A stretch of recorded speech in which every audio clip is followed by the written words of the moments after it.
পয়সা কার কাছে? পয়সা পয়সা নিয়ে আনেন।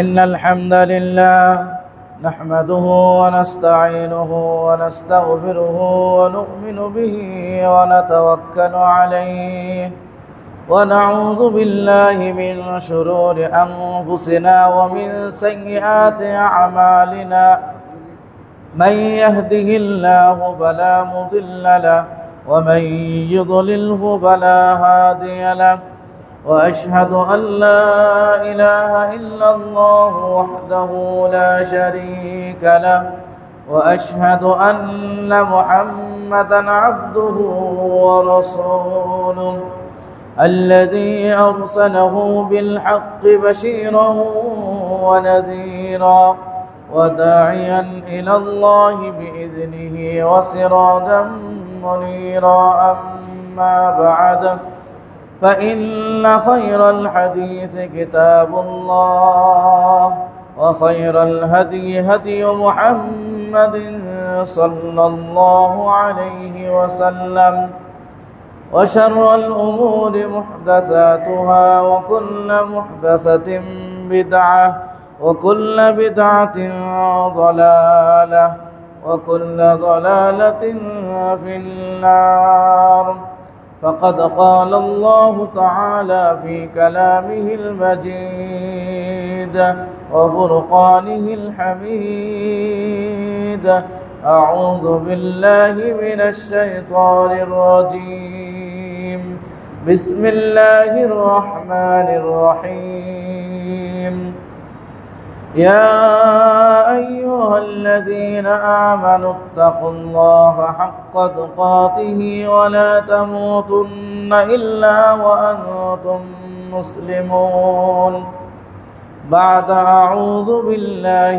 من الشيطان الرجيم نحن نقص عليك نبأهم بالحق إنهم فتية آمنوا بربهم وزدناهم هدى الحمد لله যাবতীয় প্রশংসা আল্লাহ সুবহানাহু ওয়া তাআলার জন্যই, যে আল্লাহ রাব্বুল আলামিন আমাদেরকে জুমার দিনে জুমার খুতবা শ্রবণ করার জন্য ঐতিহ্যবাহী শরীফপুর আহলে হাদিস জামে মসজিদে আসার সুবর্ণ সুযোগ দান করেছেন, পাশাপাশি সুস্থ রেখেছেন।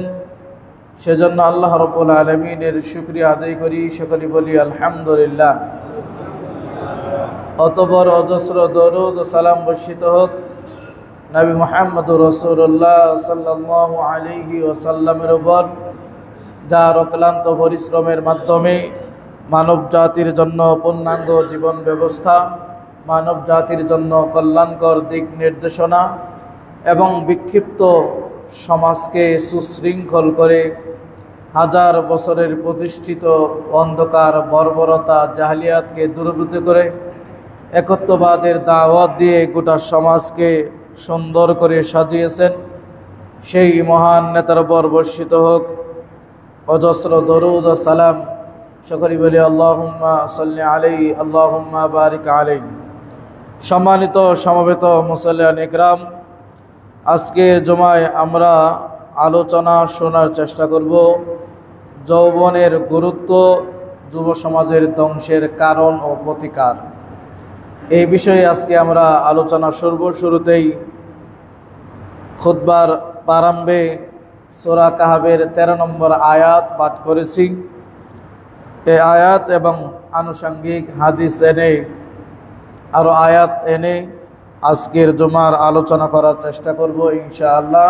ওয়ামা তাওফীকি ইল্লা বিল্লাহ আলাইহি তাওয়াক্কালতু ওয়া ইলাইহি উনীব। সম্মানিত মুসল্লিয়ান ইকরাম, মানব জাতির যে সময়টা আল্লাহ রাব্বুল আলামিনের নিকটে অতি প্রিয় এবং মানুষও যে সময়টাকে বেশি ভালোবাসে, সেই সময়টাই হচ্ছে যৌবনকাল। কবি বলেছিল লাইতা শাবাবা ইয়াউদু, যদি সেই যৌবনকাল ফিরে আসতো। আকাঙ্ক্ষাবোধক, যদিও সেটা ফিরে আসা সম্ভব না। তো এখানে যারা আমরা আজকে উপস্থিত আছি, অনেকেই এই যৌবনকাল কাটিয়ে এসেছি, অনেকেই যৌবনে পদার্পণ করেছি, অনেকেই করব। যারা এই সময়টা অতিবাহিত করে আসছেন তাদের আফসোসের কারণ কিছু নেই। নিজেকে প্রশ্ন করলেই উত্তর পাবেন আপনার যৌবনকাল কিভাবে কাটিয়েছেন।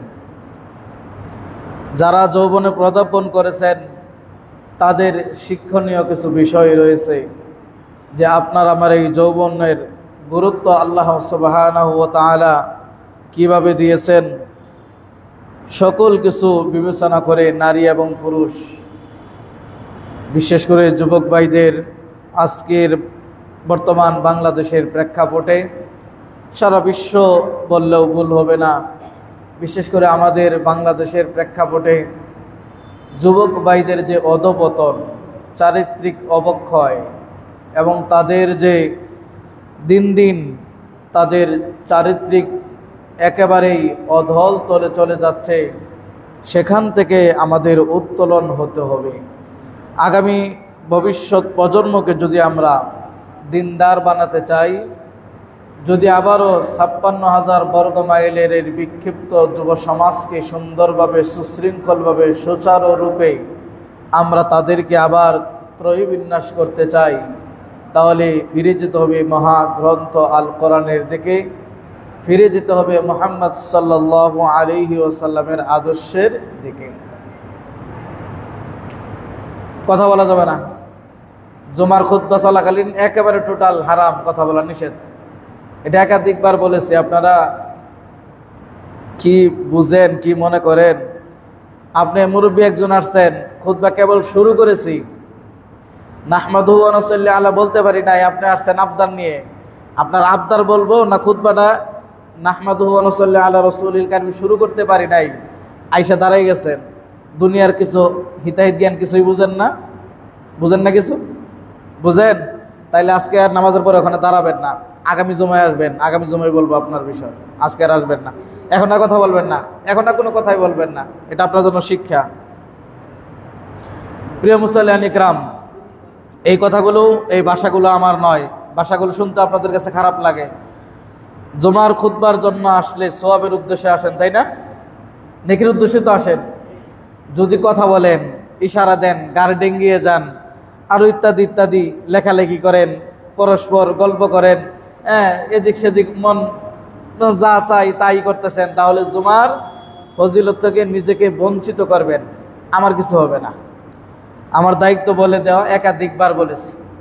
এখন দেখতেছে আপনাদেরকে বাবাজি চাচাজি বলে হচ্ছে না, এখন একটু কড়া ভাষায় বলতে হবে, তাহলে যদি একটু আমাদের স্মরণ হয় আর আমরা একটু শিক্ষা নিতে পারি।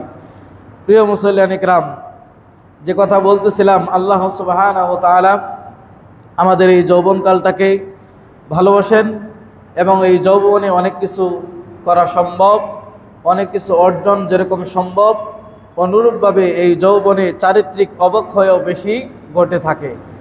কাজেই সব দিকে বিবেচনা করে আল্লাহ সুবহানাহু ওয়া তাআলা একদল যুবকের কথা সূরা কাহফের 13 নম্বর আয়াতে আল্লাহ রাব্বুল আলামিন এভাবে বলেন, নাহনু নাকুসসু আলাইকা নাবাআহুম বিল হক ইন্নাহুম ফিতয়াতুন আমানু বিরাব্বিহিম ওয়া জিদনাহুম হুদা। আল্লাহ সুবহানাহু ওয়া তাআলা বলেন, আমরা তোমার নিকট সঠিকভাবে তাদের কাহিনী বিবৃত করেছি, তোমাদেরকে জানিয়েছি, নিশ্চয়ই তাহারা ছিল কয়েকজন যুবক যারা তাদের পালনকর্তার প্রতি ঈমান আনয়ন করেছিল এবং তাদের ঈমান হেদায়েত সেগুলো বৃদ্ধি পেয়েছিল। এই কথাগুলো তাফসিরে পাবেন। কেউ কেউ আসহাবে কাহফের কথা বলেছেন, কেউ কেউ বলেছেন ঈসা আলাইহিস সালাতু ওয়াস সালামের পরে রোম সাম্রাজ্যে 7 জন যুবক, তারা তাদের বিভিন্ন ধর্ম ত্যাগ করে এই দিন ইসলামের ধর্ম, একত্ববাদের ধর্ম তারা মেনে নিয়েছিল। সেই 7 জন যুবকের উদ্দেশ্য করেই আল্লাহ সুবহানাহু ওয়া তাআলা বলেন, নাহনু নাকুসসু আলাইকা নাবাআহুম বিল হক, যে আমি তোমাদের সেই সংবাদ বর্ণনা করেছি বিশদভাবে। আমরা যাদের ঈমান, তারা তাদের রবের প্রতি ঈমান আনয়ন করেছিল এবং তাদের হেদায়েত আরো বৃদ্ধি পেয়েছিল। এই আয়াত থেকে প্রমাণিত হয় যৌবনকাল আল্লাহ রাব্বুল আলামিনের নিকটে অত্যন্ত গুরুত্বপূর্ণ একটি সময়, এবং এই সময়ে মানুষ তার শক্তির বলে, তার ইচ্ছার বলে, তার তারণ্যর বলে অনেক কিছু শরীয়ত বিরোধী কাজ করতে সক্ষম হয়। সেই সক্ষমতাটাকে যদি কেউ নিয়ন্ত্রণ করে আল্লাহর জন্য করতে পারে, সেই যুবক সফল ইনশাআল্লাহ। আসুন, আল্লাহ সুবহানাহু ওয়া তাআলা অনুরূপভাবে আমাদেরকে সৃষ্টি করেছেন। আল্লাহু খালাকাকুম মিন যুফিন সুম্মা জাআলা মিন বাদি যুফিন কুওয়া। আল্লাহ সুবহানাহু ওয়া তাআলা আমাদের দুর্বল থেকে সৃষ্টি করেছেন, অর্থাৎ একেবারে মাংসের পিণ্ডলি, মার গর্ভে আমরা ছিলাম কি একটা অবস্থায় প্রত্যেকেই। এই যে দুর্বল অবস্থা, সেখান থেকে আল্লাহ সুবহানাহু ওয়া তাআলা আবার এক দুর্বল থেকে আরেক দুর্বল করে, মায়ের পেটে ছিলাম দুর্বল, শিশুকালেও দুর্বল, এরপরে আল্লাহ সুবহানাহু ওয়া তাআলা সুম্মা জাআলা কুওয়া, এরপরে আল্লাহ রাব্বুল আলামিন আপনাকে আমাকে শক্তিশালী করেছেন, যৌবনকাল দিয়েছেন এবং যৌবনের সক্ষমতা দিয়েছেন। শারীরিক দেহ গঠন সবকিছু অত্যন্ত সুন্দর করে আল্লাহ সুবহানাহু ওয়া তাআলা সাজিয়েছেন। মূলত যৌবনকালে আল্লাহ রাব্বুল আলামিন আমাদের যৌবনকালটা যে তার কাছে প্রিয়, তা মুহাম্মদ সাল্লাল্লাহু আলাইহি ওয়াসাল্লাম তার হাদিসের মাধ্যমেও সেগুলো বর্ণনা করেছেন। যে হাদিস প্রমাণ করে আন ইবনে মাসউদ আনিন নবী সাল্লাল্লাহু আলাইহি ওয়াসাল্লাম قال لا تزال قدم ابن آدم يوم القيامة من عند ربي حتى يسأل عن خمس على عمره فيما أفنى وعن شبابه فيما أبلى وما له من أين اكتسبه وفيما أنفق وماذا عمل فيما علم। এই হাদিস থেকে প্রমাণ করে আল্লাহ রাসূল সাল্লাল্লাহু আলাইহি ওয়াসাল্লাম বলেন, কিয়ামতের দিন আদম সন্তান যারা আছে তারা তাদের রবের কাছ থেকে তাদের পা একটু নড়াতে পারবে না যতক্ষণ পর্যন্ত তারা এই 5টি প্রশ্নের উত্তর না দিবে। সেই 5টি প্রশ্নের উত্তর আদম সন্তান প্রত্যেককেই সম্মুখীন হতে হবে। সেদিন কঠিন অবস্থা। এই 5টি প্রশ্ন উত্তর আজকে আপনি আমি কয়জন দিতে পারবো? সেগুলো কি? আল্লাহ রাসূল সাল্লাল্লাহু আলাইহি ওয়াসাল্লাম আন উমরিহি ফিমা আফনা, গোটা জীবন সম্পর্কে জিজ্ঞাসা করা হবে। গোটা জীবন, সেই বুঝবান হওয়া থেকে নিয়ে মৃত্যুর আগ পর্যন্ত গোটা যে হায়াত 50, 60, 70, 80 বছর পেয়েছেন, সেই সময়টুকু কিভাবে অতিবাহিত করেছেন, 1 নাম্বার। 2 নাম্বার, ওয়ান শাবাবিহি ফিমা আবলাহ, বিশেষ করে আপনার এই যৌবনকাল কোথায় ব্যয় করেছেন। গোটা জীবনের ভিতরে তো যৌবনকাল আছে, এরপরেও এই হাদিসে কেন বিশেষ করে আবার এই যৌবনকাল নিয়ে আসলেন? কারণ এই যৌবনকালে অনেক কিছু করার সক্ষমতা থাকে, মন অনেক কিছু চায়, সেটাকে দমন করা অত্যন্ত কঠিন। রক্তের টকবগে কাউকে আপনি অন্যায়ভাবে মারতে দ্বিধাবোধ করেন না, গালি দিতে দ্বিধাবোধ করেন না, পুরো গোষ্ঠী উজাড় করে দেওয়ার মতো আপনি সেখানে ভূমিকা পালন করেন। কিন্তু যখন যৌবন চলে যায়, ভাটা পড়ে যায়, বার্ধক্য এসে যায়, তখন আর সেটা সম্ভব না। এই জন্য স্পেশালভাবে গোটা জীবন সম্পর্কে জিজ্ঞাসার পরে আবার বিশেষ করে স্পেশালভাবে তার যৌবনকাল সম্পর্কে এই জন্য জিজ্ঞাসা করা হবে, যেহেতু এই যৌবনকালে সে চাইলে অনেক কিছু করতে পারে, কিন্তু তার ভিতরে তার রবের ভয় আছে কিনা সেটাই দেখার বিষয়। 3 নাম্বার, ওমালিহি মিন আইন ইকতাসাবা, সম্পদ কোথায় থেকে উপার্জন করেছেন। এই প্রশ্ন বাংলাদেশ দুর্নীতি দমন কমিশন দুদক করলে অনেকে ফেসে যায়, তাই না? আর এই প্রশ্ন সেদিন আল্লাহ রাব্বুল আলামিন করবেন। তাহলে এখানে যারা আমরা উপস্থিত আছি, আমাদের মালের উৎস কি, মাল উপার্জনের উৎস কি, আয়ের উৎস কি, কোথা থেকে এটা উপার্জন করেছি, এই প্রশ্ন সেদিন আপনার বাংলাদেশের দুদক আপনাকে জিজ্ঞাসা না করলেও আল্লাহ রাব্বুল আলামিনের কাঠগড়ায় আপনাকে জিজ্ঞাসিত হতে হবে। তাহলে সম্পদ কোথা থেকে আমরা উপার্জন করেছি, 3 নাম্বার এটার প্রশ্ন উত্তর আপনাকে আমাকে অবশ্যই দিতে হবে। এরপরে কিয়ামতের দিন আপনি পা সামনে দিকে নিতে পারবেন, এর আগে ওখান থেকে পা নড়ানোর কোনো সুযোগ নেই। 4 নাম্বার, সেই সম্পদ উপার্জন করেছেন, ব্যয় করেছেন কোথায়?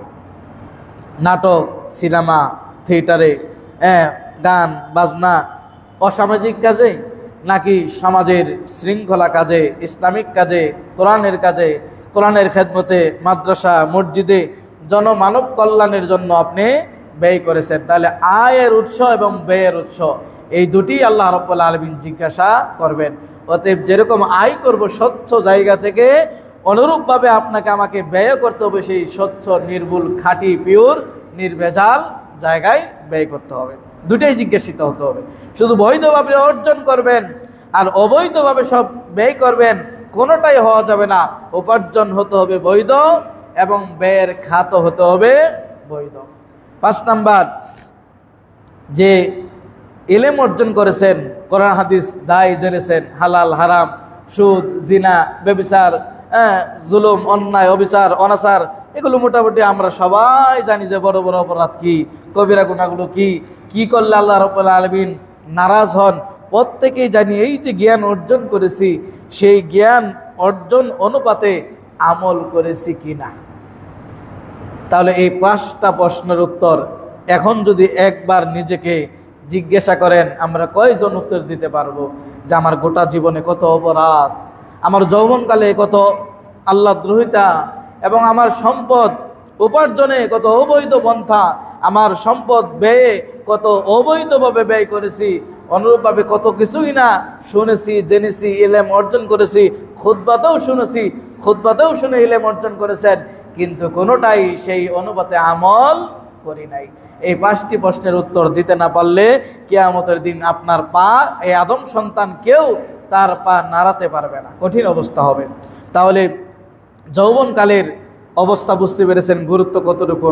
অনুরূপভাবে আল্লাহ রাসূল সাল্লাল্লাহু আলাইহি ওয়াসাল্লাম বলেন, সাবআতুন ইযিল্লুহুমুল্লাহু বিযিল্লিহি ইয়াওমা লা যিল্লা ইল্লা যিল্লুহু, যে সেই দিন আল্লাহ রাব্বুল আলামিনের আরশের বিশেষ ছায়া ছাড়া কোনো ছায়াই থাকবে না। 1 মাইল ঊর্ধ্বে থাকবে সূর্য, উপরের দিক থেকে তাপ, নিচের দিক থেকে তাপ, দুই দিকে তাপের কারণে মানুষের অপরাধের ধরনে মগজ, শরীর এগুলো সব গলে কারো হাঁটু পর্যন্ত, কারো কোমর পর্যন্ত, কারো কাঁধ পর্যন্ত, কেউ সেখানে সাঁতরাতে থাকবে এই নোংরা আবর্জনার ভিতরে। এতটা দূর অবস্থা, এতটা কঠিন অবস্থা। অল্প কিছুদিন পূর্বে প্রচণ্ড গরমে আমরা সবাই হতাশ হয়ে গেছিলাম। সূর্যর 30 লক্ষ মাইল ঊর্ধ্বে আরো সূর্যের তাপ যদি এতটা ভয়াবহ হয়, 1 মাইল ঊর্ধ্বে সূর্য থাকবে, নিচের দিক থেকে মনে করেন তামাকে যখন গরম করা হয় আর সেখানে যদি আলকাতরা মিশ্রণ করা হয়, সেটা গরমের ভাবটা কিন্তু অন্যদের তুলনায় বেশি হয়।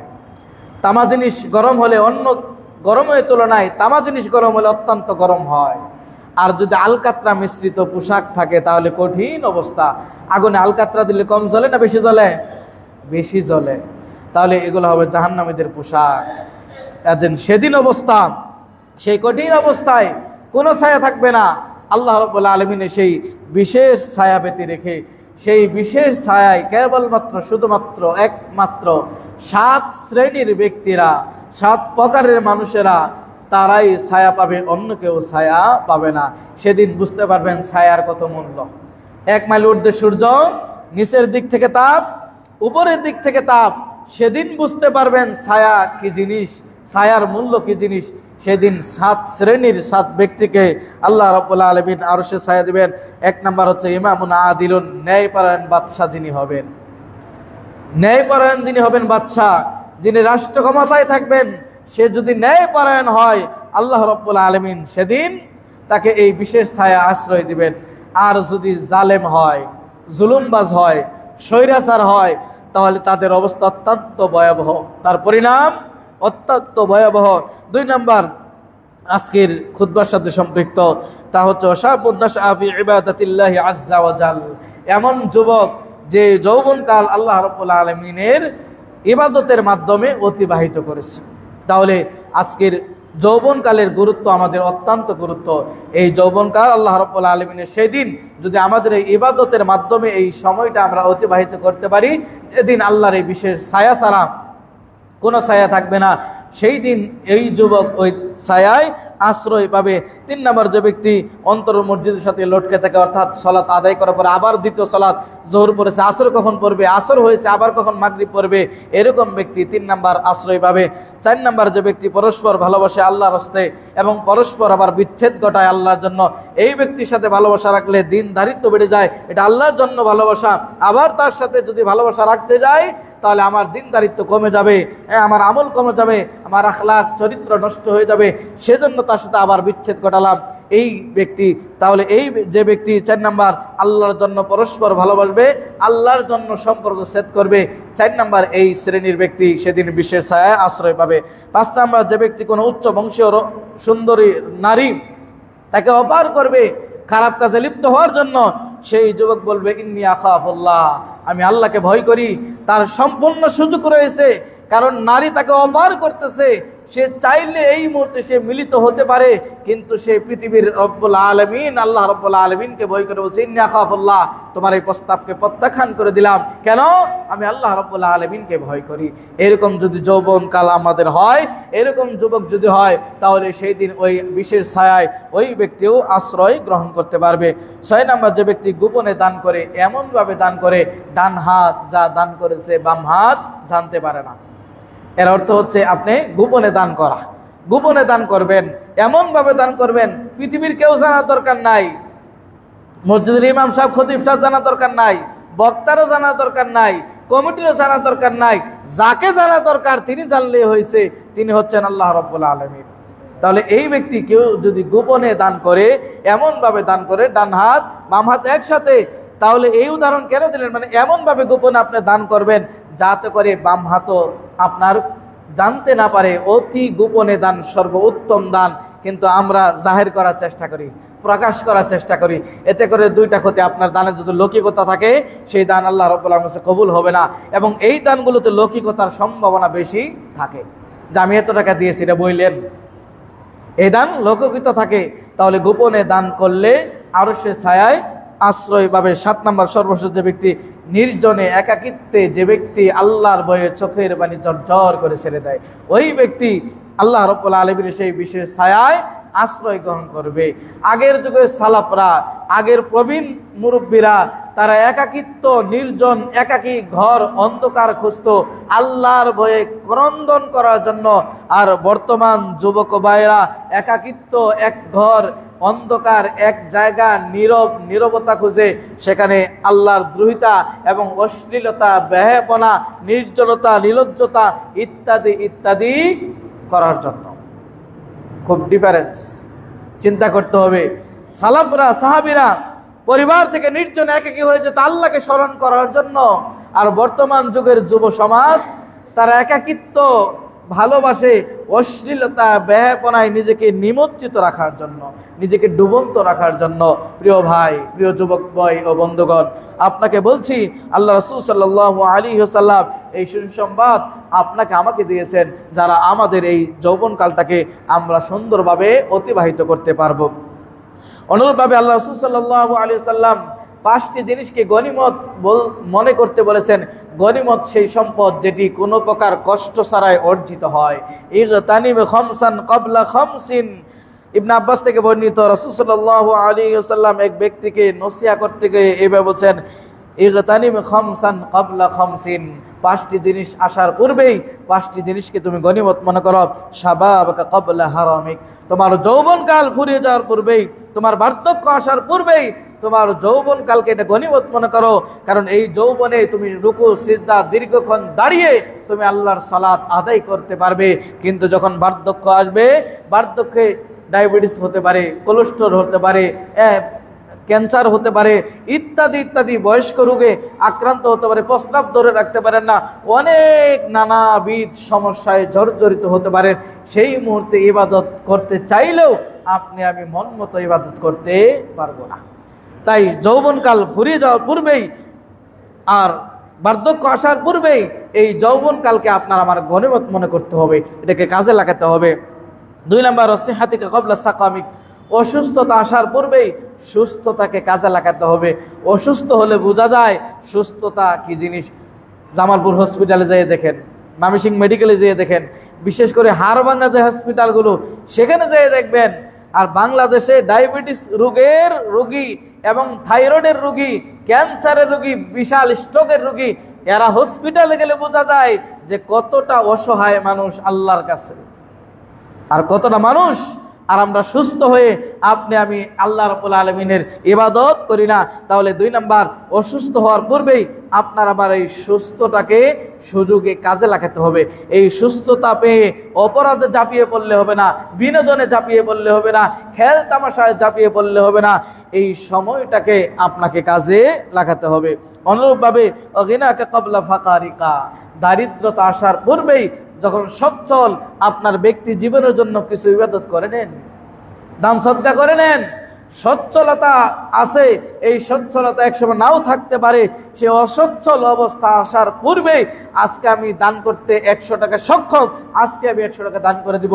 আগামীকাল হয়তো আমি 100 টাকা দান করতে সক্ষমতা নাও রাখতে পারি। এখন আমার সক্ষমতা আছে, দানে সম্পদ বৃদ্ধি হয়, দানে মাল বৃদ্ধি হয়, দানে সম্পদ কমে যায় না, দানে বরকত হয়, হয়তো আপনি আমি বুঝতে পারি না।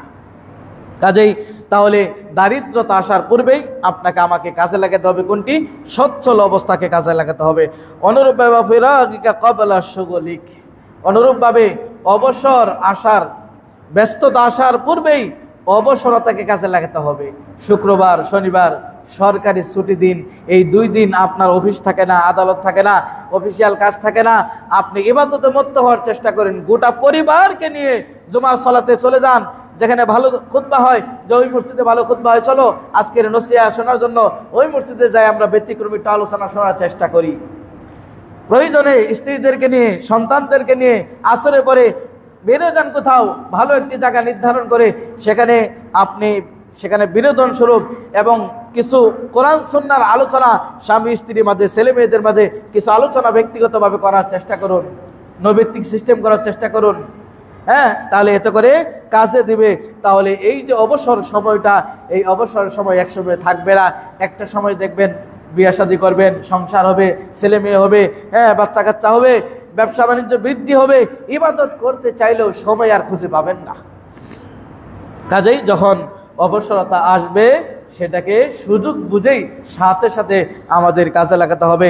5 নাম্বার সর্বশেষ, সেটি হচ্ছে ও হায়াতিকা ক্বাবলা মাউতিকা, মৃত্যু আসার পূর্বেই জীবিত যেহেতু আছেন, একটা সিজদা আল্লাহর কাছে বেশি দেওয়ার চেষ্টা করেন। জীবিত যেহেতু আছেন, একটা ভালো কাজ বেশি করার চেষ্টা করেন। আপনার রব আপনাকে যেহেতু আজকে পর্যন্ত জীবিত রেখেছে, আপনি অন্যদের তুলনায়, অন্য দিনের তুলনায় আজকে একটু বেশি ভালো কাজ করার চেষ্টা করুন। কারণ মৃত্যুর ঘণ্টা বেজে গেলে, মৃত্যু এমন একটা জিনিস, এটা এসে গেলে এটাকে ফেরানোর পৃথিবীর কারো কোনো ক্ষমতা নেই। দ্বিতীয়বারও ফিরে আসার কারো কোনো সম্ভাবনা কিয়ামত পর্যন্ত নেই। এখানে আসা যায়, যখন চলে যাবেন রূহ, তখন শুধু বডি পরে থাকবে, এটা দ্বিতীয়বার আর ফিরে আসবে না। এই দুনিয়াবী জীবন আর কখনোই ফিরে আসবে না। সেটা হোক বুক বিলাসিতা, সেটা হোক দারিদ্রতা, সেটা হোক কষ্টের জীবন, যে যেরকমই জীবন যাপন করেন না কেন, কোনো জীবনই আর ফিরে আসবে না।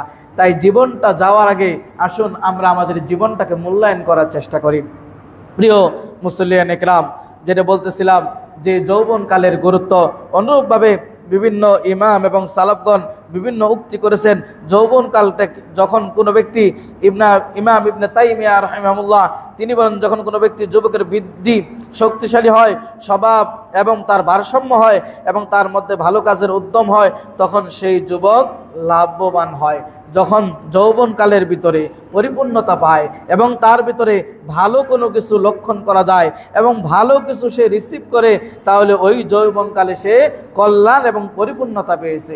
যেই যৌবনকালে খারাপ সব কিছুই, ভালো কোনো কিছু অর্জিত হয় না, সেই যৌবনকাল আমাদের কোনো কল্যাণ বয়ে আনতে পারে না। ইমাম শাওকানি রাহিমাহুল্লাহ তিনি বলেন, আশ-শাবাবু মাহাল্লুল ফিতনা, যৌবনকালটা হচ্ছে একটা পরীক্ষার সময়। যৌবনকালটা হচ্ছে একটা পরীক্ষার জায়গা। এই পরীক্ষার জায়গাতে ফামান সাবাতা ফীহি ফাকাদ ফাযা ফাওজান আযীমা।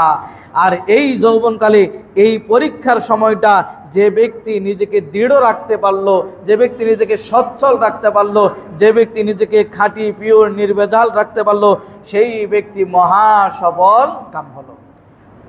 ইমাম শাওকানি রাহিমাহুল্লাহ চমৎকার কথা বলেছেন। তাহলে আমাদের এইভাবে নিজের জীবনকে গড়তে হবে।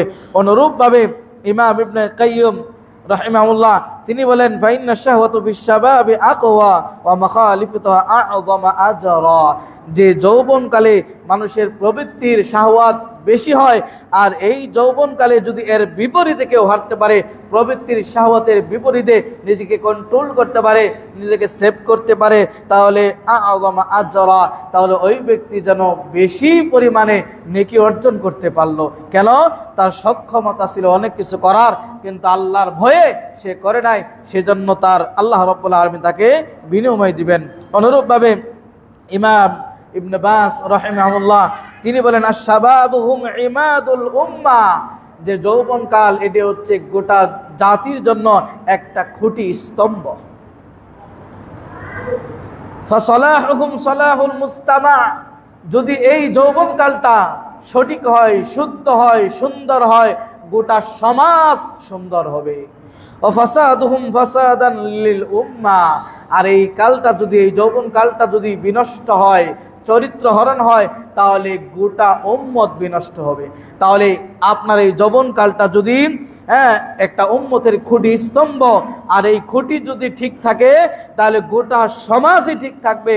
আর গোটা সমাজকে ঠিক রাখতে হলে যুবকদেরকে ঠিক রাখতে হবে। এটা যদি ঠিক থাকে, পুরা সমাজ ঠিক থাকবে, গোটা জাতি ঠিক থাকবে। কেননা এটা জাতির বৈশিষ্ট্য, কেননা এটা জাতির স্তম্ভ। আর এটা যদি বিনষ্ট হয়ে যায়, তাহলে গোটা উম্মতই বিনষ্ট হয়ে যাবে। আসুন আমরা যৌবনকালের গুরুত্ব জানতে পারলাম। অনুরূপভাবে ইসলামী ইতিহাসের মুসলিম যুবকদের এক একজনের ঈমান এবং ত্যাগ শিকার। হযরত আলী বিন আবি তালেব রাদিয়াল্লাহু আনহু, তার জীবনের ভূমিকা যদি আমরা দেখি, যৌবনকাল টকবগে একজন যুবক, তার কি সুন্দর ভূমিকা ইসলামের জন্য। আল্লাহ রাসূল সাল্লাল্লাহু আলাইহি ওয়াসাল্লাম বিজয়ের পূর্বে তিনি ঘোষণা করলেন, আগামীকাল এমন একজনের হাতে, খাইবার যুদ্ধের আপনারা জানেন যে আগামীকাল এমন একজনের হাতে পতাকা দেয়া হবে, যার হাতে বিজয় হবে, যে ব্যক্তিকে আল্লাহ ভালোবাসে এবং আল্লাহ রাসূল ভালোবাসে, এবং ওই ব্যক্তিও আল্লাহ এবং তার রাসূলকে ভালোবাসে। চারটিখানি কথা, সবাই উদ্রেক, সব সাহাবীরা পেরেশান যে আল্লাহ ভালোবাসে এবং আল্লাহ তাকে ভালোবাসে, এবং বিজয়ের ঝান্ডা দেওয়া হবে, তার হাতে খাইবার বিজয় হবে। এই জন্য সকল সাহাবীরা পেরেশান যে কে হবে সেই বিজয়ীর পতাকা ঝান্ডা বহনকারী, কে হবে। যে আল্লাহ রাসূল সাল্লাল্লাহু আলাইহি ওয়াসাল্লাম এই বিশাল ঘোষণা দিলেন, সুসংবাদ দিলেন যে আগামীকাল এমন একজনের হাতে পতাকা দেওয়া হবে, বিজয় তার হাতে হবে। যে আল্লাহকে ভালোবাসে, আল্লাহ তাকে ভালোবাসে, আল্লাহ রসুল ভালোবাসে, আল্লাহ রসুলকে সে ভালোবাসে। সাহাবীরা সকলেই পেরেশান। ঘটনাক্রমে ফজরের সালাতের পরে রাসূল সাল্লাল্লাহু আলাইহি ওয়াসাল্লাম বললেন, আমরা যেটা বাংলায় বলি যার বিয়ে তার খবর নাই, পাড়াবসির ঘুম নাই। যার হাতে দেওয়া হবে সেই ঝান্ডা, বিজয়ের পতাকা, তিনি নেই। আল্লাহ রাসূল জিজ্ঞাসা করলেন, আলী কোথায়? সাহাবীরা বললেন, আলী রাদিয়াল্লাহু আনহু তিনি চোখে ব্যথা অনুভব করছেন, তাই তিনি উপস্থিত হতে পারেন নাই। আল্লাহ রাসূল সাল্লাল্লাহু আলাইহি ওয়াসাল্লাম ডেকে পাঠালেন, এনে রাসূল সাল্লাল্লাহু আলাইহি ওয়াসাল্লাম মুখের থুতু দিয়ে আলী রাদিয়াল্লাহু আনহু চোখের ব্যথা ভালো হয়ে গেল, এবং তার হাতে সেই খাইবারের ঝান্ডা দিয়ে দেওয়া হলো, বিজয়ের পতাকা দেওয়া হলো। সেই ব্যক্তিটিকে আলী বিন আবি তালেব কোন অবস্থায় দিয়েছিল? বার্ধক্য না, টকবগে যৌবন, যৌবনকালের গুরুত্ব। এবং এইভাবেই রাসূল সাল্লাল্লাহু আলাইহি ওয়াসাল্লাম দিয়েছেন। এবং আলী রাদিয়াল্লাহু আনহু মারহাবের সঙ্গে, মারহাব খাইবারের তিনি একজন লড়াকু সৈনিক, মারহাব ছিল খাইবারের সবচেয়ে বিখ্যাত শক্তিশালী যোদ্ধা। তার সাথে সে এই ব্যক্তি মারহাব, এই ব্যক্তি কবিতা বলতে বলতে এইভাবে যুদ্ধের জন্য বের হয় যে, খাইবার তো জানে আমি মারহাব, সজ্জি বীর্যে এবং আমি পরীক্ষিত এক যোদ্ধা। আলী রাদিয়াল্লাহু আনহু তার এই কবিতার প্রতি উত্তরে আলী রাদিয়াল্লাহু আনহু উত্তর দিলেন, আমার মা আমাকে হায়দার সিংহ নামে ডাকে, এবং আমি বনের ভাগ, এবং আমারও অনুরূপভাবে ভয়ঙ্কর বীর যেটা, সেটাও প্রমাণিত। আলী বিন আবি তালেব রাদিয়াল্লাহু আনহু এইভাবে তাদের দুইজনের মাঝে সেখানে যুদ্ধ হয়, এবং এক পর্যায়ে আলী রাদিয়াল্লাহু আনহু তাকে হত্যা করেন, এবং তিনি ঢাল স্বরূপ সেই খাইবারের দৈর্ঘ্য কপট সেটা নিজ হাতে নিয়েছিলেন, এবং যুদ্ধের পরে 7 জন সাহাবী মিলে সেই পকট নিতে ওজন সেটা উঁচা করতে আর সক্ষম হয় নাই। এটা ছিল বীর আলী রাদিয়াল্লাহু আনহু। যৌবনকালের গুরুত্ব কতটুকুন আজকে আমরা যুদ্ধর ময়দান থেকে এখনকার যুবকদের অবস্থা, এরা তেলাপোকা থেকে ভয় পায়, এরা সিংহের সাথে লড়বে কি করে? এরা ভয় পায়, এরা ভয়ের জাতি, এরা ভীতু জাতি। মুসলিম জাতি এরকম ভয়ের ভীতু জাতি ছিল না। মুসলিমরা সেই সমুদ্রে উত্তাল সাগর পাড়ি দিয়ে তাদের বিজয় ছিনিয়ে আনতে জানে। মুসলিমদের শৌর্যে বীর্যে ইতিহাস, মুসলিমদের গাথা। যুবক ভাইয়েরা, আজকে কোথায় আপনার শক্তি? কোথায় আপনার শক্তি? আমার শক্তি ব্যয় হচ্ছে, একটু চিন্তার বিষয়। অনুরূপভাবে তারেক বিন জিয়াদের কথা আমরা জানি। তারেক বিন জিয়াদ ইসলামের এক কিংবদন্তি, তার ইতিহাস স্বর্ণাক্ষরে রেখা। তার নেতৃত্বে আন্দোলস সেই উত্তাল সমুদ্র পাড়ি দিয়ে তিনি সেই আন্দোলসের সেই বিজয় তিনি ছিনিয়ে এনেছিলেন। যখন মুসলিম বাহিনী জাবরালে পৌঁছে এবং সে সৈন্যবাহিনী নিয়ে পৌঁছে, তখন এই তারেক বিন জায়েদ তিনি বলেছিল, আল আদু আমামাকুম ওয়াল বাহরু ওয়ারাআকুম ফালা মাজালা লিল ফিরার। সামনে শত্রু, পিছনে সমুদ্র, ফিরে যাওয়ার পালানোর কোনো পথ নাই, অতএব নৌকাগুলোকে জ্বালিয়ে দাও, আজকে বিজয় নিয়ে ফিরবো। এরকম বক্তব্য ছিল তারেক বিন জিয়াদের। তিনি তার সৈন্যদলকে কিভাবে উজ্জীবিত করেছেন যে সামনে হলো শত্রু, পিছনে বিশাল সমুদ্র, পালানোর কোনো পথই নাই, হয় শহীদ হতে হবে আর না হয় বীরের বেশে ফিরতে হবে। তিনি সৈন্যদের ভিতরে শক্তি সঞ্চার করার জন্য নৌকাগুলোকে জ্বালিয়ে দিতে বললেন, যাতে করে কেউ পালানোর চিন্তাও না করতে পারে, কারণ বিশাল সমুদ্র, ঝাঁপ দিয়ে পালানো সম্ভব নয়।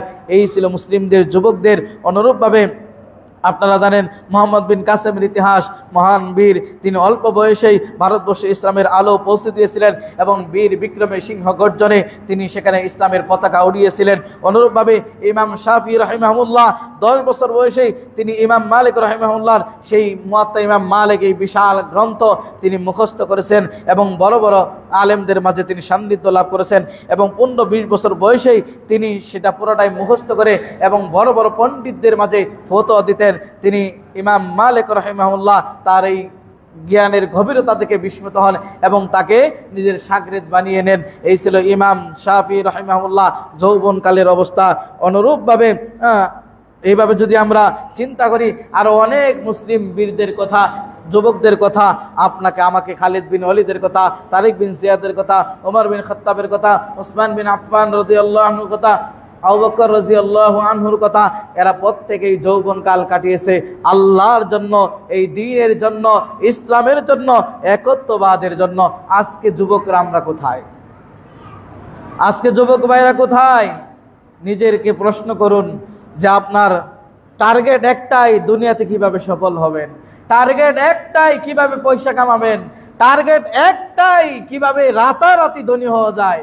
দিন ধর্ম সব পিছনে ফেলে কিচ্ছুর প্রয়োজন নাই। আজকে যুবকদের অবস্থা হতাশা। আসুন আমরা জানতে পারলাম যৌবনকালের গুরুত্ব। সময় একেবারে শেষ প্রান্তে, এখান থেকে পরিত্রাণের যুব সমাজ ধ্বংসের কারণগুলো আমরা জেনে নেই। যেহেতু এই সমাজে আমাদের অনেক যুবক ভাইয়েরা আছে, তাদের ভিতরে যেমন ভালো আছে, তাদের ভিতরে আবার অনুরূপ এর উল্টাটাও অনেকে রয়েছে। সেগুলো আমরা মিলিয়ে নিব। সমাজ ধ্বংসের, যুব সমাজ ধ্বংসের অন্যতম একটি কারণ হচ্ছে তারা আখিরাতকে ভুলে গেছে, দুনিয়ার পিছনে ছুটে। আল্লাহ রাব্বুল আলামিন বলেন, ইয়ালামুনা যাহিরাম মিনাল হায়াতিদ দুনিয়া ওয়া হুম আনিল আখিরাতি হুম গাফিলুন, যে তারা দুনিয়ার চাকচিক্য বাহিক্য দেখে সেদিকে তারা দৌড়ায় আর আখিরাত সম্পর্কে তারা ভুলে গেছে, উদাসীন। আজকে বর্তমান অধিকাংশ যুবকদের লক্ষ্য বস্তুর ভীষণ হচ্ছে কিভাবে আমি কোটিপতি হব, কিভাবে বড় হব, কিভাবে সমাজে নেতৃত্ব দিব, কিভাবে প্রভাব বিস্তার করব। এটাই যেন আজকে নেশা এবং পেশায় দাঁড়িয়েছে যুব সমাজের। অনুরূপভাবে 2 নম্বর যুব সমাজ অবক্ষয়ের কারণ, ধ্বংসের কারণ 2 নম্বর যে কারণ হচ্ছে দিনদার স্ত্রী বা মা নির্বাচন না করা। দিনদার স্ত্রীর ক্ষেত্রে দিনদারিত্ব আমরা প্রাধান্য দেই না। সুন্দরী রূপসী উচ্চ বংশীয় মর্যাদা হলে, শ্বশুরের টাকা পয়সা হলেই দিনদারিত্ব আছে না নাই সেটা দেখার কোনো অবকাশ নাই, তাকে আমরা বিবাহ করে নেই। এই যে দিনদারিত্ব স্ত্রীকে প্রাধান্য না দেওয়া, অনুরূপভাবে মা নির্বাচনের ক্ষেত্রে, মা নির্বাচন তো আপনি করতে পারবেন না, আপনার বাবা করবে, আপনার সে তার স্ত্রী হিসাবে। এই মা নির্বাচনের ক্ষেত্রেও আমরা ভুল করি, কারণ সত্যিকার অর্থে দিনদারিত্ব মা যদি আমরা না দিতে পারি, তাহলে দিনদারিত্ব ছেলে মেয়েও আমরা পাবো না। এক্ষেত্রে আমাদের অধঃপতনের অন্যতম আরও একটি কারণ, অনেকগুলো হাদিস রয়েছে, সেগুলো আমরা না গিয়ে কারণগুলো উল্লেখ করছি। অনুরূপভাবে 3 নম্বর কারণ, দিনদার স্বামী বা বাবা না হওয়া। দিনদার অনেক ক্ষেত্রে স্ত্রীরা পর্দা করার চেষ্টা করে, 5 ওয়াক্ত সালাতের চেষ্টা করে, কিন্তু স্বামী দায়ুস এমন বেহায়া, তার এগুলো ভালো লাগে না। তার ভালো লাগে গোটা সমাজকে দেখাবে, পুরো শরীফপুর বাজার মানুষ দেখবে এবং জামালপুর জেলা মানুষ দেখবে, দূর দূরান্তের যুবকরা তারা দেখবে কাঁঠাল যেরকম ভেঙে দিয়ে মাছি ভ্যান ভ্যান করে, কিছু যুবক ভাইরা, কিছু স্বামীরা এতটাই মনহীনতা, এতটাই নোংরা, তাদের স্ত্রীদেরকে মশারির মতো পাতলা কাপড় পরিয়ে রাস্তাঘাটে বের করতেও এরা ইতস্তত করে না। এদের লজ্জা হায়া বলতে কিচ্ছু আছে বলে আমার মনে হয় না। আমার স্ত্রী আরেকজন দেখবে, এটা আমি কি করে সহ্য করব? তোমার ভিতরে যদি পুরুষত্ব থাকে, তোমার স্ত্রী অন্যজন দেখবে, অন্যজনকে দেখার সুযোগ করে দিবে, এরপরে তুমি আবার সৎ স্বামী হও কি করে? এরপরে মুসলিম সমাজের স্বামী তুমি দাবি করো কি করে? মুসলিম রমণীর স্বামী তুমি দাবি করো কি করে? নির্লজ্জ বেহায়া। অনুরূপভাবে আমার আপনাদের কাছে আবেদন, দিনদার স্বামী যেরকম দরকার, অনুরূপভাবে দিনদার বাবাও দরকার। কারণ আল্লাহ রাব্বুল আলামিন বলেন, ইয়া আইয়ুহাল্লাযীনা আমানু কু আনফুসাকুম ওয়া আহলিকুম নারা, হে ঈমানদারগণ, তোমরা তোমাদের নিজেদেরকে রক্ষা করো, আর রক্ষা করার জন্য, পরিবার রক্ষা করার জন্য পিতা, স্ত্রী রক্ষা করার জন্য স্বামী। এই জন্য স্বামীর দায়িত্ব রয়েছে। কুল্লুকুম রাঈন ওয়া কুল্লুকুম মাসউলুন আন রাইয়াতিহি, বুখারী বর্ণনায় আল্লাহ রাসূল সাল্লাল্লাহু আলাইহি ওয়াসাল্লাম বলেছেন, প্রত্যেকেই দায়িত্বশীল, প্রত্যেকের দায়িত্ব সম্পর্কে জিজ্ঞাসিত অবশ্যই হতে হবে। অতএব আপনাকে আমাকে আপনার স্ত্রী কিভাবে চলাফেরা করে, আপনি স্বামী হিসাবে দায়িত্বশীল। যদি দায়িত্বের খাতায় নাম লেখাতে চান, যদি জাহান্নামে যেতে চান, এটা আপনার ইখতিয়ার। আমাদের দায়িত্ব আপনাকে বলা, আমাদের দায়িত্ব আপনাকে সতর্ক করা। 4 নম্বর, ইসলামিক পদ্ধতিতে বিবাহ না করা। বিবাহটা শুরু হয় অনইসলামিক কাজ দিয়ে, বিবাহটা শুরুই হয় হিন্দুদের যত অবসংস্কৃতি সবগুলো দিয়ে বিবাহের পদ্ধতি শুরু হয়। বিবাহের পদ্ধতির মধ্যে আমাদের থাকে এঙ্গেজমেন্ট, খ্রিস্টানদের নীতি, অনুরূপভাবে গায়ে হলুদ, এটা হচ্ছে হিন্দুদের নীতি। যৌতুক প্রথা, এটা হারাম একটি নীতি, আর এগুলোই আমাদের মাঝে বেশি। কদম মুসি বিদাত নীতি, অনুরূপভাবে বরের পক্ষ থেকে 400-500, এটা হচ্ছে জুলুমের নীতি। 400-500 বরযাত্রী আসবে, কাবিন নামা হবে লক্ষ টাকা, মনে মনে হচ্ছে দিবেন 10,000 টাকা, আর বাকিগুলো হাতে পেয়ে মাপসে নেবেন। এগুলো একবারে জুলুম নীতি এবং মুনাফিকের নীতি। এই নীতিগুলো বিবাহতে থাকার কারণে গান বাদ্য বাজনা শুরু হয় হারাম কাজ দিয়ে, ওখানে বরকত আসবে কি করে? প্রত্যেকটা বিবাহতে, প্রায়গুলো শরীফপুরের বিবাহগুলোতে, প্রায় বিবাহগুলোতে আপনার কাছে এখন ভালো নাও লাগতে পারে, মিলিয়ে নেবেন। বিবাহ হলে গান বাজাতে হবে। কোন মুসলিম? আপনি কোন ধরনের মুসলিম? কোন অনুষ্ঠান হলে গান বাজাতে হবে? হারাম কাজ দিয়ে সব, প্রত্যেকটা অনুষ্ঠান হারাম কাজের সাথে আপনারা জড়িত হন। যদি আমি হয়তো ইসলাম বেঁচে থাকি, জানাজার সালাত কিভাবে এখানে হয় আর জানাজার নামাজ কে পড়ে আমি দেখবো একটু ইনশাআল্লাহ। মরার সময় যে বাবারা, যে মায়েরা এই ব্যবস্থা করেন, মরা যাওয়ার সময় কবর একটা ডেস্ক দিয়ে দেন, দিবেন। তখন তো ইমাম সাহেব, আমার ছেলে শেষ, আসেন দোয়া করেন, তখন ইমাম সাহেবের প্রয়োজন না, তখন প্রয়োজন। আর যখন গান বাদ্য বাজায় আপনার, সেগুলো কোনো গায়ে আপনি লাগে না, আপনার কোনো গায়ে লাগে না। কেন আপনার গান বাজনা বাজাতে হবে? আর আজবে সমাজ, কিছু হলেই গান বাদ্য বাজনা, হারাম জিনিস আপনি বাজান, কেউ কিচ্ছু বলার নাই। সব সব কাপুরুষ হয়ে গেছেন আপনারা, কিচ্ছু বলেন না কেউ। আপনারা না বাবা বলে ছেলেকে, না সমাজের মানুষ বলে, কেউ বলে না।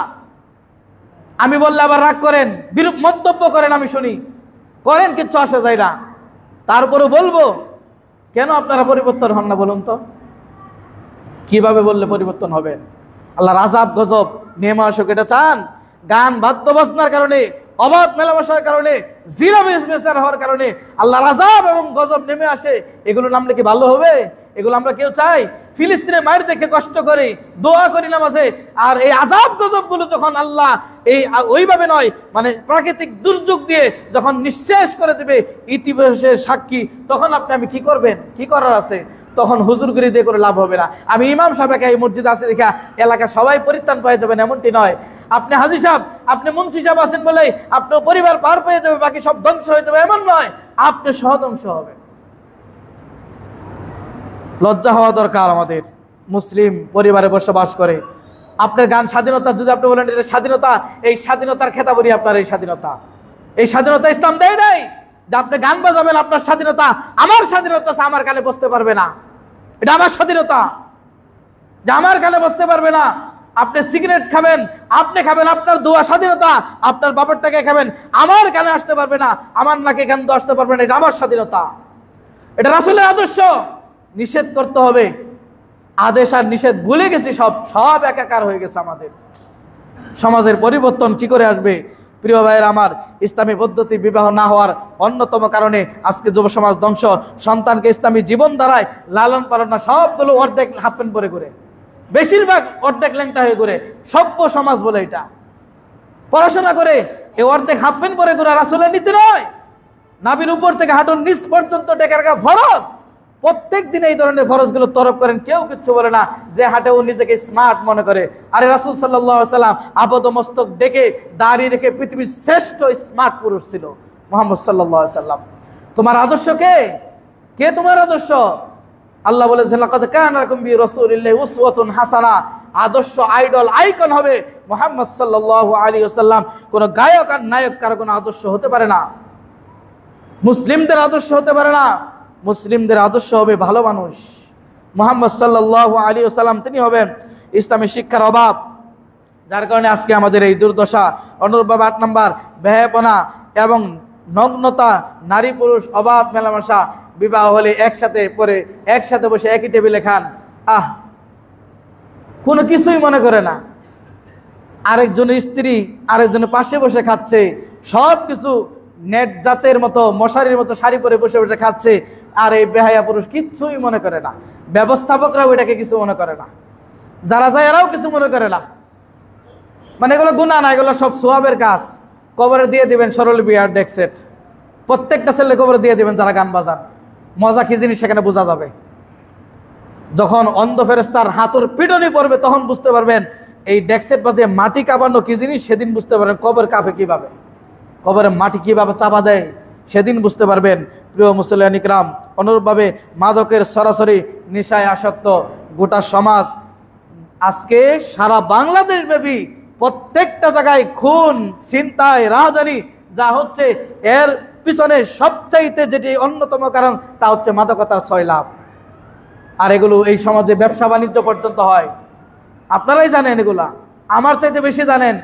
একটাও বন্ধ করেন না। কিভাবে আগামী প্রজন্মকে কিভাবে আপনি সুন্দর দিন দিবেন, কি সমাজ দিবেন আপনি? যারা এগুলোর সাথে জড়িত, আল্লাহ তাদের হেদায়েত দেখ, বোঝার চেষ্টা করুন। আপনি নিজে ধ্বংস হচ্ছেন, পরিবারকে ধ্বংস করছেন, সমাজকে ধ্বংস করছেন, আগন্তুক ভবিষ্যৎ প্রজন্মকে আপনি ধ্বংস করে দিচ্ছেন। একবার আপনার বিবেক কাঁপে না এই ধরনের হারাম কাজ করে সমাজকে কলুষিত করতে? অনুরূপভাবে ইসলামী আদর্শবান রোল মডেল আমাদের নাই। আমরা অন্যকে রোল মডেল মনে করি, সময় নষ্ট করি খেলাধুলার মাধ্যমে, সিনেমার মাধ্যমে। ফুটবল খেলা নিয়ে অনেকে প্রশ্ন করেছেন।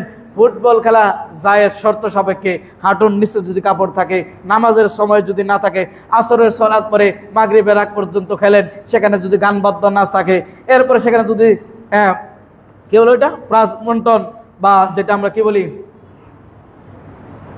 বাজি ধরা, এগুলো যদি না থাকে, শারীরিক কসরতের জন্য খেলাধুলা করা যেতে পারে, কিন্তু নামাজ বাদ দিয়ে নয়, এবং গাফেল হয়ে যে নয়, নেশা এবং পেশা না হয়ে নয়।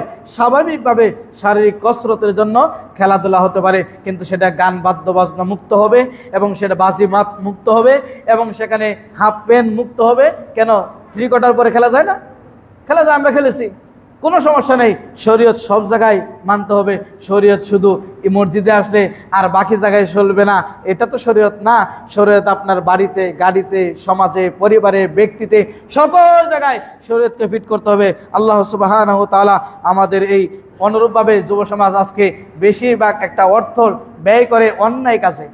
মসজিদগুলো কাজ করে রয়েছে, এখানে কোনো দেখি না যে 10 জন 20 জন যুবকের গুরুত্বে আসো আমরা এলাকা থেকে 50,000 টাকা তুলে দেব, কিন্তু বিভিন্ন অনুষ্ঠানের জন্য যেগুলো কোনোই কাজে আসবে না, দুনিয়ার অনর্থক কাজের জন্য একাকী হয়ে টান উত্তেজনা, 1 দিন 2 দিন আগে থেকে টান উত্তেজনায় অনেক কিছু করেন, অথচ টান উত্তেজনায় শরীফপুর মসজিদে কাজ এখনো শেষ হলো না। আফসোস, কেন আগে আসেন না? এটাই তো কাজে দিবে। ওই ফুটবল খেলা, বিভিন্ন সংস্কৃতি, এগুলো কবরে কিচ্ছু আসবে না।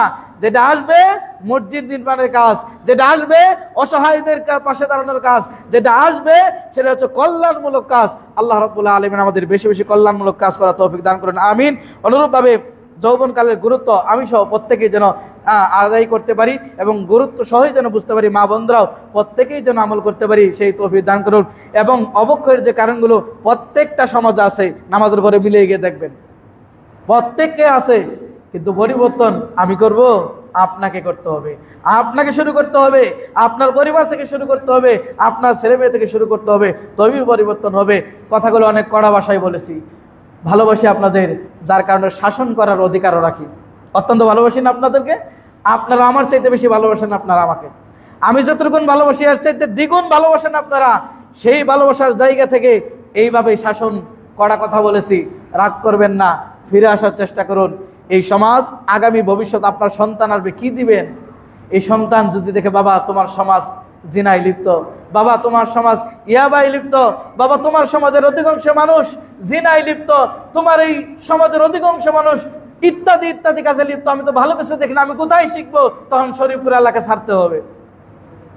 তাহলে সন্তান এলাকা ছেড়ে অন্য কোথায় গেলে হত্যা হয়ে যায়, হারিয়ে যায়, গুম হয়ে যায়, খুন হয়ে যায়। এই জন্য আমরাই দায়ী, কারণ আমরা পরিবেশ করে দিতে পারি নাই শরীফপুরে, আমরা প্রতিষ্ঠান করে দিতে পারি নাই, পরিবেশ করে দিতে পারি নাই যে আমাদের ছেলেমেয়েরা এখানে বেড়ে উঠবে, এখানে থেকে তারা উচ্চ শিক্ষা অর্জন করবে, এখানে পড়েই তারা মানুষ হবে।